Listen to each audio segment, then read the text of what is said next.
આ ગળું છે ને આપણે જે કર્યું ને પાછળનો ભાગ એ ડાયરેક્ટ કર્યું અહીંયા, અને આ ગળું આપણે બીજું બનાવવાનું છે ને જે આપણને એ ડાયરેક્ટ આપણે કેનવાસ નાખીને કેનવાસથી કટિંગ કરવાનું. પકડજો. આ છે ને જો આ ગળું બનાવ્યું ને આપણે તો ડાયરેક્ટ કેનવાસ નાખીને બનાવ્યું આ ગળામાં આ પેટર્ન હે ને. અને આ જે બીજું કેનવાસ વાળું ગળું બનાવવાનું છે ને તો ડાયરેક્ટ આપણે કેનવાસમાં ગળું બનાવી અને કપડા પર ડાયરેક્ટ આપણે અહીંયા ચોંટાડવાનું છે. આ સિલાઈ મારી અને આ અલગ રીતે બનાવ્યું અને આ અલગ રીતે. જો આ લગાવવા માટે આપણે બે અહીંયા વચ્ચે આ લઈ કાઢી નાખીએ. આ વચ્ચે છે ને આ પહેલાં લઈ લેવાનું પાછળનો ભાગ અને અહીંયા ટચ કરવાનું અને અહીંયા ટચ કરી અને આ સિલાઈ મારવાની છે અહીંયા બેના વચ્ચે હે ને. લો આ સિલાઈ મારે છે ને પૂરા છે.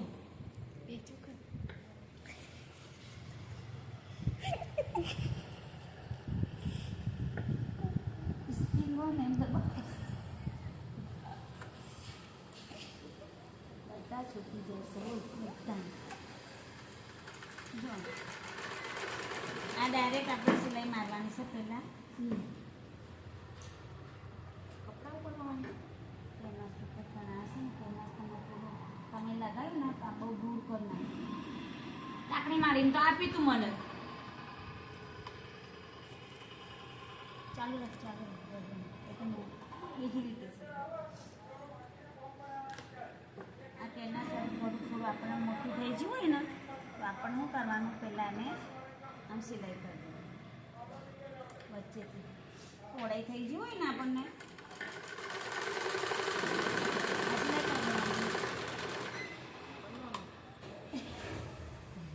એ પહોળાઈ ઓછી થઈ જાય ને આ થઈ ગયું પહોળાઈ ઓછી એટલે પછી આ જે કપડા પર આપણે ડાયરેક્ટ મૂકવાનું સમજે ત્યાં મૂકી દેવાનું. આ વચ્ચે મૂકી દેવાનું. પછી આ કેનવાસ ઉપર આવી જાય. જો આવી ગયું કેનવાસ ઉપર ગળું આમ આવી જાય.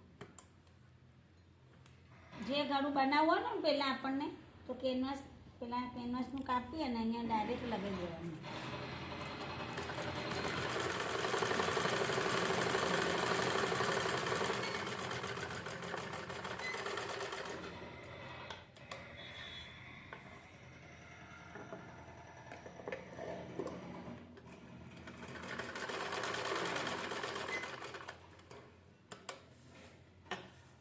સિલાઈ મારીએ ને આ સિલાઈ એ બી ટચિંગ જોઈને મારવાનું. આ કેનવાસ આટલું દૂર ના જવું જોઈએ એ બધું વચ્ચે આવવું જોઈએ. આ લાઈન વચ્ચે આવી ને એ બધું મારતી વખતે આપણને તકલીફ પડે. પહેલાં ખાનું બનાવી દીધો કેનવાસના નીચે ટચિંગ કરી. હા એમ મારવાનું તો જે વળે ને અંદર.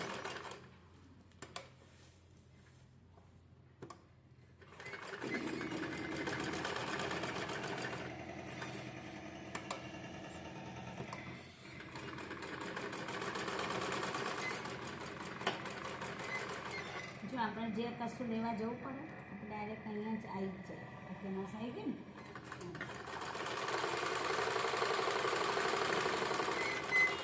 જો આ કેનવાસ ડાયરેક્ટ મૂકીને પહેલાં આનું કટિંગ કરવાનું. ગળું ડાયરેક્ટ મૂકીને પછી આના ઉપર આમ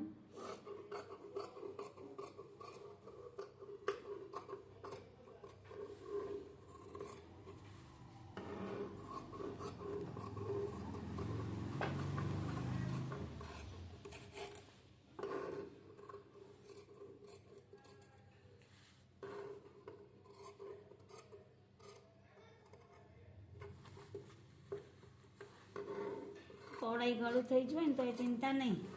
વચ્ચે સિલાઈ મારી દઈએ એટલે આવી જાય હે ને. પછી આને છે ને આપણે શું કરવાનું આમ સીધું પહેલાં સરસ કરી દેવાનું કેમ કે એ તમને તકલીફ કરે. પછી અહીંયા કટ કરી દેવાના. પછી અહીંયા કટ કરી દેવાના એટલે એકદમ લાઈન આવી જાય હે ને. પછી આ ગળું આપણને ડાયરેક્ટ આપણે જેમ વાળતા હોઈએ ને એમ વાળી દેવાનું અંદરથી હે ને. આ કાઢી નાખવાનું પેલું હોય ને ડિસમિસ હોય કાતર હોય એનાથી આપણે કાઢી નાખવાનું. આ ગળું તૈયાર થાય પછી આ ગળામાં અંદર ડાયરેક્ટ સિલાઈ આવી જશે. જો તમને 2 કેનવાસવાળા ગળા સરસ લાગ્યા હોય તો તમારા સબસ્ક્રાઈબ કરવાનું, લાઈક કરવાની. પ્રાર્થનાબેન સીવણ ક્લાસ અત્યારે હિંમતપુરમાં સીવણ ક્લાસ ચાલુ છે. તમારે કંઈ ગામમાં સીવણ ચાલુ કરવાનું હોય તો પ્રાર્થનાબેનને ફોન કરી દેવાનું.